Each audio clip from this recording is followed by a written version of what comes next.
मैं अपनी ज़िंदगी के बेहतरीन साल फ़ौज में गुजारा हूँ, इंडियन नेवी में।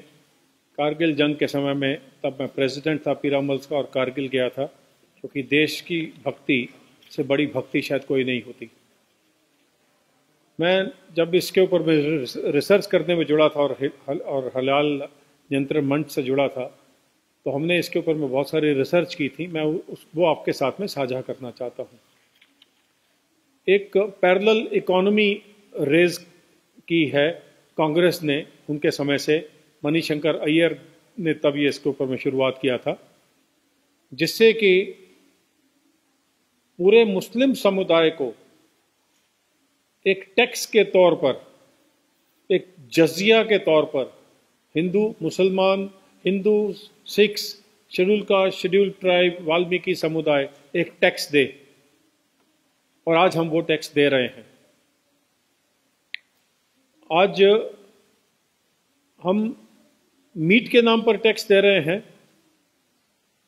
और एक जो हवस होती है पैसे कमाने की, उसके नाम पर बाबा रामदेव, श्री श्री रविशंकर, हल्दीराम, बीकानेर, ऐसे हजारों कंपनीज और प्रोमिनेंट लोग हैं जो कि भाषण तो देते हैं हिंदुत्व का और टैक्स देते हैं हलाल टैक्स बोर्ड को। तो इससे ज्यादा शर्म की बात हमारे लिए नहीं होनी चाहिए कि एक भुजिया कैसे हलाल टैक्स हलाल पर हो गई, आटा और दाल चावल कैसे, पापड़ कैसे हलाल टैक्स के सर्टिफिकेट के दायरे में आ गए। 20,500 रुपए प्रति प्रोडक्ट प्रति साल ये कंपनीज देती हैं, और लगभग अप टू 50,000 रुपीज तक ये टैक्सेशन जाती है।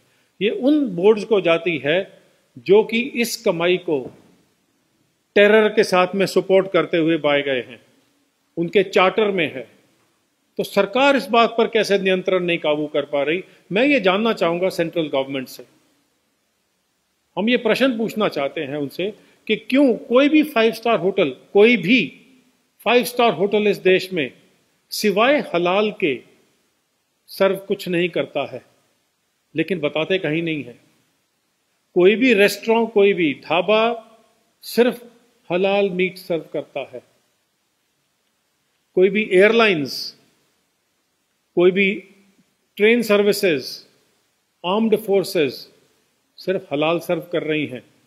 सो 2% रेडिकल मुस्लिम्स कांग्रेस के बैकिंग से, मैं पूरी अथॉरिटी के साथ में, आपको पर्सनल अथॉरिटी के साथ में कह रहा हूं कि कांग्रेस की बैकिंग से, क्योंकि अपेडा का सरकारी कानून बिना कांग्रेस की सपोर्ट के पुश के आ ही नहीं सकता था। तो ये हम पर थोपा गया है ऑन द स्लाई, बिना बताए। वो जो खाएं वो उनकी मर्जी है, लेकिन एक सिख को, एक हिंदू को, जो कि जिसके मजहब के खिलाफ में है, जिसके धर्म के खिलाफ में है, रहत मर्यादा के खिलाफ में है, आप पंजाब में उसको और बाकी के देशों में कहीं पर भी हलाल खिला रहे हैं बिना उसको बताए।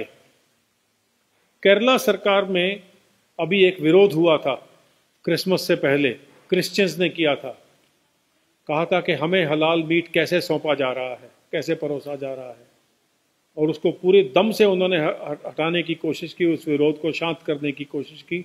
वो पब्लिक डोमेन में आया है, आप पढ़ सकते हैं। ये आज एक इंटरनेशनल इशू बन चुका है।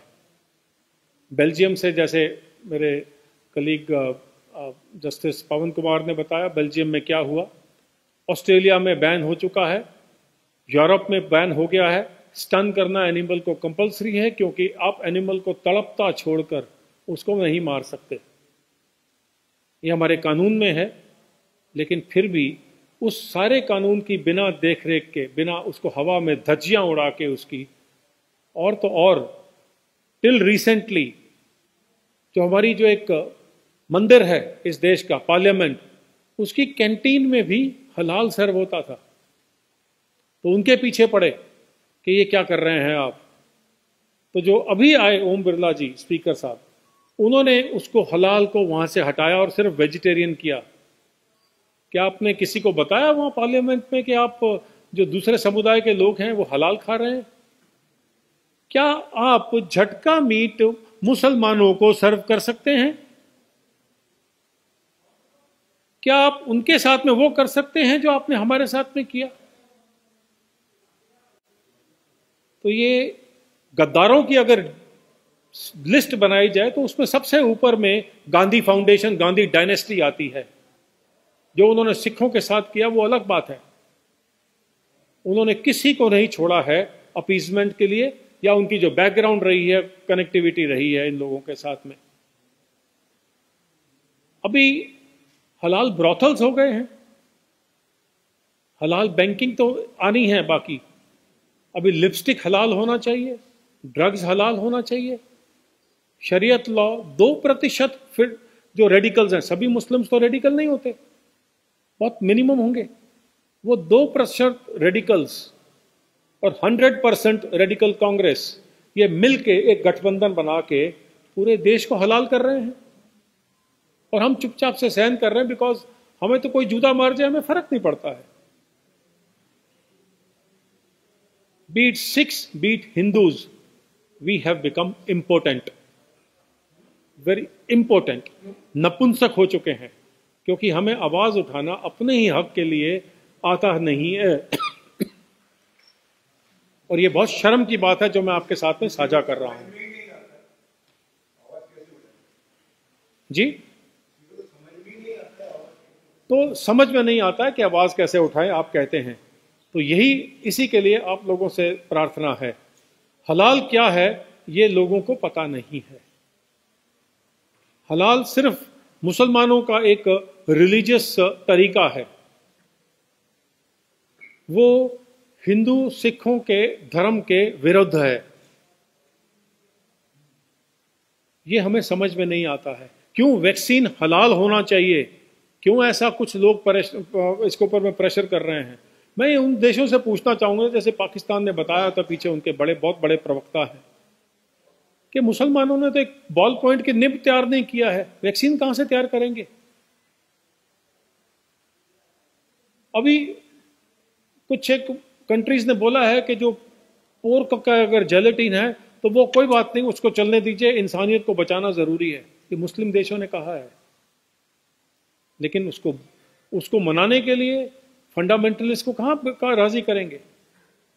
आपने हमारे कॉन्स्टिट्यूशन की धज्जियां उड़ा दी, वो कॉन्स्टिट्यूशन जिसको कि हम अपना माई बाप समझ के चलते हैं। आपने लीगल इश्यूज को दरकिनार कर दिया और हलाल सर्टिफिकेशन की तैयारी कर दी।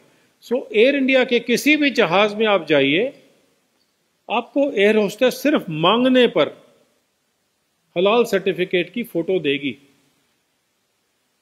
आप खींच सकते हैं उसको कैमरा से, उस पर लिखा है कि ये फलाने उलेमा ने इस तरह से कलमा पढ़ के और इस तरह से किया है। उसका कलमा पढ़ना बाकी के धर्मों के हिसाब में कहां फिट बैठती है। जब आप, मैं ये क्वेश्चन रामदेव जी से पूछना चाहता हूं, क्योंकि जब भी हलाल सर्टिफिकेट देते हैं तो एक मौलवी उस प्रोडक्शन हाउस में जाता है और वहां बैठकर कलमा पढ़ता है।